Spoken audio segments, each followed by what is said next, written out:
हर system के अंदर मौजूद है। सिर्फ अगर हम ह्यूमन बॉडी की बात करते हैं, वैसे तो माइक्रो ऑर्गेनिज्म, प्लांट्स, एनिमल्स सब की, अगर हम सिर्फ अपनी ही बॉडी की बात कर लेते हैं तो आपके पास एंजाइम्स, क्योंकि हर सिस्टम के अंदर कहीं ना कहीं एंजाइम इन्वॉल्व हो रहा है। और जिस तरह हमने एक स्पेसिफिकली रिसेंटली डाइजेस्टिव सिस्टम को पढ़ा है, तो आप सिर्फ एक सिस्टम के अंदर देखेंगे तो आपको 15 से 20 एंजाइम्स नजर आ रहे होंगे, वो भी मेजर। छोटे छोटे और एंजाइम्स होंगे जो कि उसके अंदर मेंशन भी नहीं होंगे। आप सिर्फ एक सिस्टम की अगर बात करेंगे तो उसके ऊपर आपको 15-20 एंजाइम नजर आएंगे। फिर अगर आप डाइजेस्टिव सिस्टम से निकलकर एक्सक्रीटरी सिस्टम पर चले जाएंगे, उधर फिर पूरी एंजाइम की क्लास आ जाएगी। अगर आप रेस्पिरेटरी सिस्टम पर आ जाएंगे, उधर फिर एक एंजाइम की।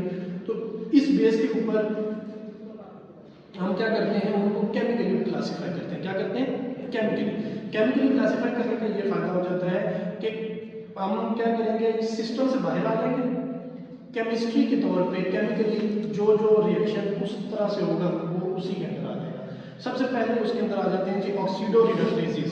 सबसे पहले क्या क्लासिफिकेशन आती है जी?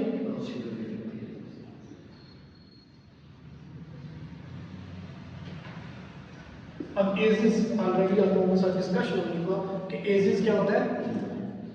Edges for amylase, zymase, lipase, protease, ठीक है। ऑक्सीडो रिडक्टेज है। अब वो कहता है कि जो ऑक्सीडो रिडक्टेज है वो भी एक पूरी क्लास है, ठीक है। इसके अंदर दो वर्ड्स उसने यूज किए हैं, एक उसमें ऑक्सीडेशन और एक उसमें रिडक्शन। कि ऑक्सीडेशन हो सकती है या फिर रिडक्शन हो सकती है। अब हम ऑक्सीडेशन और रिडक्शन को जनरल बात कर लेते हैं।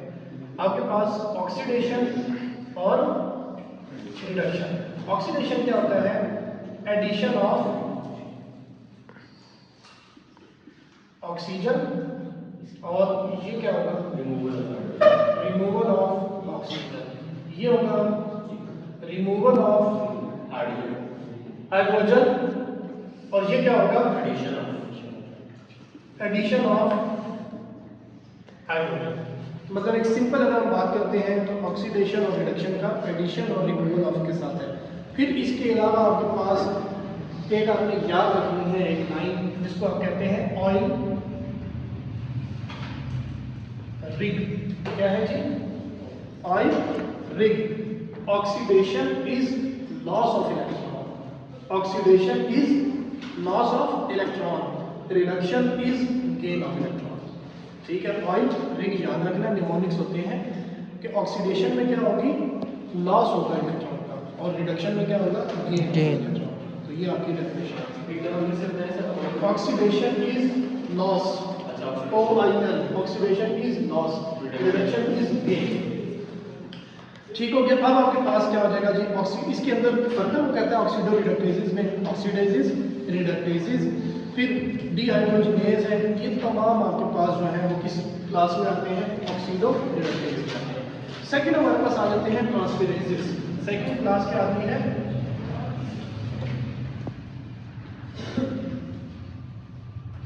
सेकंड क्लास हमारे पास आती है ट्रांसफेरेजेस।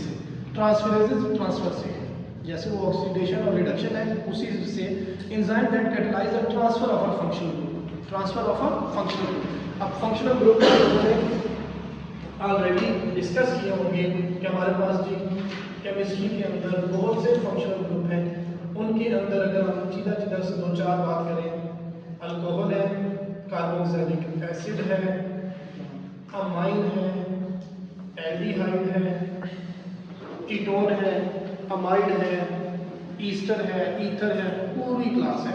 अब ट्रांसफेरेजेस का क्या काम है कि वो क्या करेगा कि एक फंक्शनल ग्रुप को रिमूव करके दूसरे के साथ ऐड कर देगा। उसकी अगर आप सिंपल से एग्जांपल लिखते हैं तो ये ऐसे आपके पास ये AX है प्लस B। आपके पास ये ग्रुप था, एंजाइम की मदद से क्या होगा? A अलग हो जाएगा प्लस BX। ये वाला ग्रुप क्या हो गया? ट्रांसफर हो गया टुवर्ड्स B एंजाइम की मदद से। तो इसको आप क्या कहेंगे जी? ये क्या है? ट्रांसफेरेजेस है। अब ट्रांसफेरेजेस के अंदर भी वो क्या है कि सिंपल, क्योंकि ट्रांसफेरेजेस में जो हमने जनरल टर्म यूज की है, ट्रांसफेरेजेस के अंदर भी हमारे पास ट्रांस अमाइनेजेस होगा। ट्रांस अमाइनेजेस अमाइन ग्रुप, ये हमने ऑलरेडी डिस्कस किया, ठीक है। Transpeptidases protein group, transmethylase methyl group CH3 group, transpeptidases है। इस तरह से हमारे पास बहुत से ग्रुप्स आ जाते हैं, जितने ग्रुप्स हैं उतने ट्रांस हैं। ठीक है, कि जितने ग्रुप्स होंगे हर ग्रुप के लिए स्पेसिफिकली कोई ना कोई एंजाइम होगा जो उसको ट्रांसफर कर सकेगा। उस ट्रांसफर करने की वजह से रिएक्शन क्या होगा, स्टार्ट होगा। इसके बाद आ जाते हैं तीसरी हमारे पास क्लासिफिकेशन है हाइड्रोलाइसिस। तीसरी हमारे पास क्या आ जाती है क्लासिफिकेशन, हाइड्रोलाइसिस। अब अगर हम हाइड्रोलाइसिस की बात करते हैं तो हाइड्रोलाइज से मुराद है कि ये क्या करते हैं, ये वाटर हाइड्रोलाइसिस, इसकी टर्मिनोलॉजी क्या होती है, ये जो साइड में इसका जो लिखा हुआ वो असल में क्या है, इन्हीं की एग्जांपल है या इन्हीं की एक्सप्लेनेशन है। हाइड्रोलाइसिस से क्या मुराद कि वाटर को ब्रेक करना है। ठीक है, तो आपके पास इसमें कौन सी एग्जांपल आ रही है, वो जो हमने अमाइलेज कार्बोहाइड्रेसिस की बात की है, अमाइनो हाइड्रोलाइसिस की बात की है, वो किसके अंदर आती है, वो इस हाइड्रोलाइसिस के अंदर आती है। फिर हमारे पास आती है एक बहुत बड़ी क्लास लाइसिस। कौन सा है, लाइसिस। लाइसिस आपके पास वो एंजाइम है जो removal of small molecule from a large substance. देखें, अगर हम ऑक्सीडोरिडक्टेज की बात करते हैं तो वो ऑक्सीडेशन रिडक्शन के इर्द गिर्द घूमता है। अगर हम ट्रांसफरेसिस की बात करते हैं तो वो फंक्शनल ग्रुप को ट्रांसफर करने के इर्द गिर्द है। अगर हम हाइड्रोलाइसिस की बात करते हैं तो वो वाटर को ब्रेक कर रहा है, वाटर को रिमूव कर रहा है या ऐड कर रहा है, दोनों ऑप्शन है।